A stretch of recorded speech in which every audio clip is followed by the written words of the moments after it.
Assalamualaikum warahmatullahi wabarakatuh.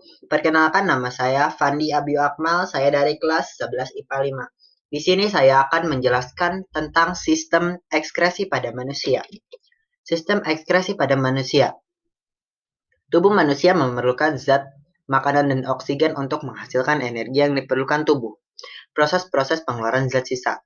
Yang pertama ekskresi, yaitu proses pengeluaran zat sisa hasil dari kegiatan metabolisme yang tidak dapat dibutuhkan lagi oleh tubuh. Yang kedua, sekresi. Sekresi adalah pengeluaran zat sisa yang masih dibutuhkan dan bisa digunakan oleh tubuh, seperti enzim dan hormon. Yang ketiga, defekasi. Defekasi adalah proses pengeluaran zat sisa hasil pencernaan melalui anus. Organ-organ yang bekerja pada sistem ekskresi. Yang pertama, paru-paru.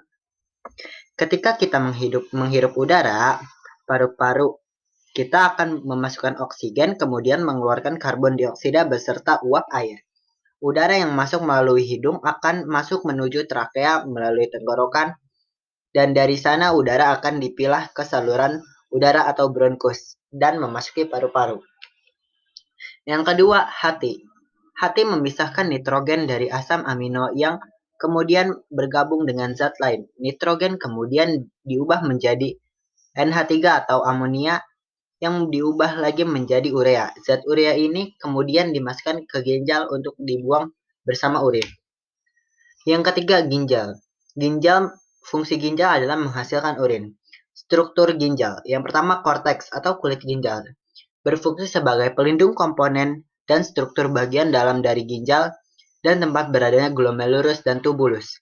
Yang kedua adalah medula atau sumsum ginjal yang berfungsi mengangkut cairan urin agar masuk ke dalam ginjal. Yang ketiga, pelvis ginjal atau rongga ginjal yang berfungsi sebagai jalur dari ginjal menuju kantung kemih. Yang keempat, arteri renalis berfungsi sebagai tempat masuknya darah yang akan dibersihkan. Yang kelima, vena renalis berfungsi sebagai tempat keluarnya darah. Yang terakhir adalah ureter yang berfungsi mengalirkan urin dari masing-masing ginjal yang akan ditampung di kantung kemih. Mekanisme pembentukan urin pada ginjal. Unit struktural yang bertanggung jawab dalam pembentukan urin disebut nefron. Nefron terbagi menjadi beberapa bagian, yaitu badan Malpighi, tubulus contortus atau TKP, tubulus contortus distal atau TKD, dan tubulus collectivus atau TK. Ginjal akan menjalankan 3 tahapan dalam proses pembuangan, yaitu pertama, penyaringan. Penyaringan terjadi pada glomerulus dan kapsul Bowman. Yang kedua, penyerapan kembali atau reabsorpsi yang terjadi pada tubulus contortus proximal atau TKP dan tubulus contortus distal atau TKD. Yang terakhir adalah pengumpulan atau augmentasi terjadi pada tubulus collectivus. Organ yang terakhir adalah kulit. Kulit ada dermis. Dermis berfungsi sebagai menghasilkan keringat yang mengandung air dan garam. Keringat adalah kapiler pembuluh darah yang melebar karena pengaruh panas. Peningkatan suhu tubuh atau lingkungan merupakan penyebab utama berkeringat. Suhu udara yang panas akan membuat tubuh mengeluarkan keringat sebagai cara mendinginkan diri.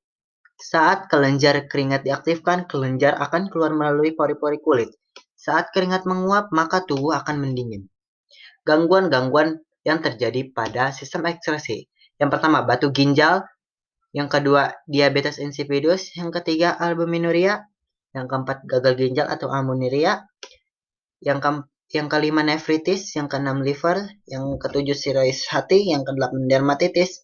Yang kesembilan, kudis. Yang terakhir, jerawat. Sekian dari saya, kurang lebihnya mohon maaf. Wassalamualaikum warahmatullahi wabarakatuh.